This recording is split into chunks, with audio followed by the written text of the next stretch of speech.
ஆதியாகமம் 1ஆம் அதிகாரம்.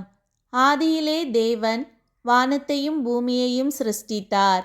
பூமியானது ஒழுங்கின்மையும் வெறுமையுமாயிருந்தது. ஆழத்தின் மேல் இருள் இருந்தது. தேவ ஆவியானவர் ஜலத்தின் மேல் அசைவாடிக் கொண்டிருந்தார். தேவன் வெளிச்சம் உண்டாகக் கடவது என்றார். வெளிச்சம் உண்டாயிற்று. வெளிச்சம் நல்லது என்று தேவன் கண்டார். வெளிச்சத்தையும் இருளையும் தேவன் வெவ்வேறாக பிரித்தார். தேவன் வெளிச்சத்துக்கு பகல் என்று பெயரிட்டார், இருளுக்கு இரவு என்று பெயரிட்டார். சாயங்காலமும் விடியற்காலமும் ஆகி முதலாம் நாள் ஆயிற்று. பின்பு தேவன் ஜலத்தின் மத்தியில் ஆகாய விரிவு உண்டாகக் கடவது என்றும் அது ஜலத்தினின்று ஜலத்தை பிரிக்க கடவது என்றும் சொன்னார்.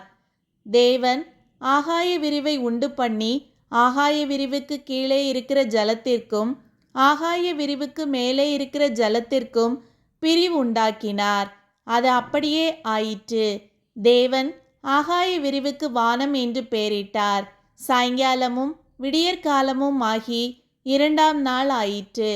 பின்பு தேவன் வானத்தின் கீழே இருக்கிற ஜலம் ஓரிடத்தில் சேரவும் வெட்டாந்தரை காணப்படவும் கடவது என்றார்.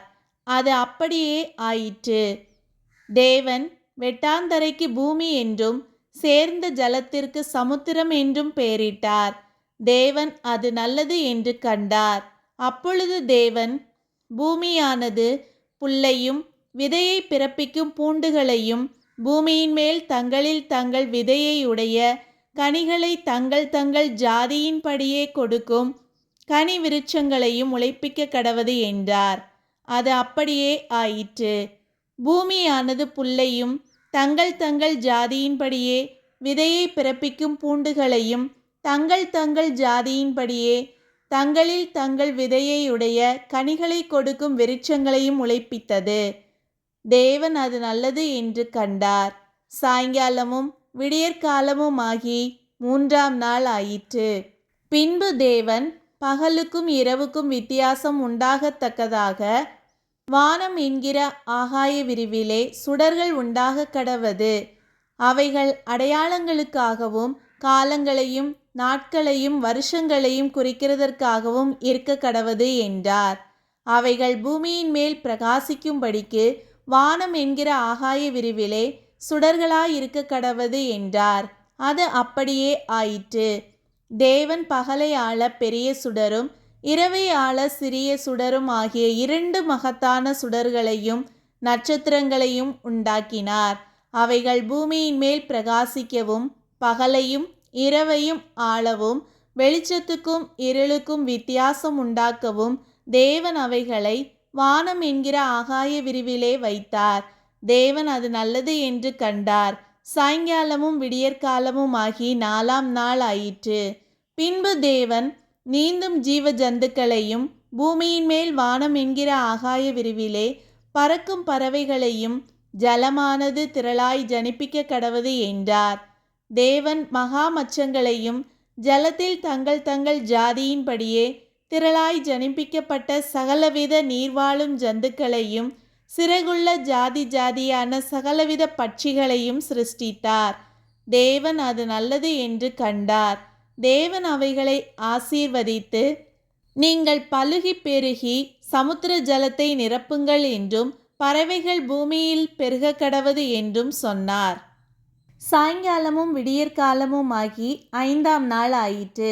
பின்பு தேவன் பூமியானது ஜாதி ஜாதியான ஜீவ ஜந்துக்களாகிய நாட்டு மிருகங்களையும் ஊரும் பிராணிகளையும் காட்டு மிருகங்களையும் ஜாதி ஜாதியாக பிறப்பிக்க கடவது என்றார்.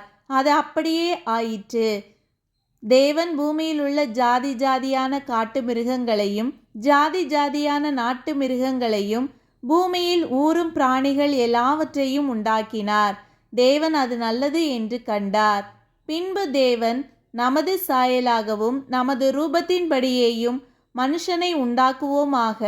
அவர்கள் சமுத்திரத்தின் மச்சங்களையும் ஆகாயத்து பறவைகளையும் மிருக ஜீவன்களையும் பூமி அனைத்தையும் பூமியின் மேல் ஊறும் சகல பிராணிகளையும் ஆளக்கடவர்கள் என்றார். தேவன் தம்முடைய சாயலாக மனுஷனை சிருஷ்டித்தார். அவனை தேவ சாயலாகவே சிருஷ்டித்தார், ஆணும் பெண்ணுமாக அவர்களை சிருஷ்டித்தார். பின்பு தேவன் அவர்களை நோக்கி, நீங்கள் பலுகி பெருகி பூமியை நிரப்பி அதை கீழ்ப்படுத்தி சமுத்திரத்தின் மச்சங்களையும் ஆகாயத்து பறவைகளையும் பூமியின் மேல் நடமாடுகிற சகல ஜீவ ஜந்துக்களையும் ஆண்டு கொள்ளுங்கள் என்று சொல்லி தேவன் அவர்களை ஆசீர்வதித்தார். பின்னும் தேவன், இதோ பூமியின் மேல் எங்கும் விதை தரும் சகலவித பூண்டுகளையும் விதை தரும் கனிமரங்களாகிய சகலவித விருட்சங்களையும் உங்களுக்கு கொடுத்தேன், அவைகள் உங்களுக்கு ஆகாரமாய் இருக்க கடவது.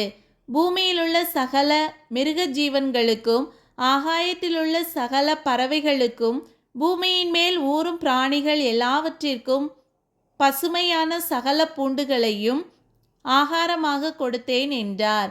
அது அப்படியே ஆயிற்று. அப்பொழுது தேவன் தாம் உண்டாக்கின எல்லாவற்றையும் பார்த்தார், அது மிகவும் நன்றாயிருந்தது. சாயங்காலமும் விடியற்காலமும் ஆகி 6ஆம் நாள் ஆயிற்று.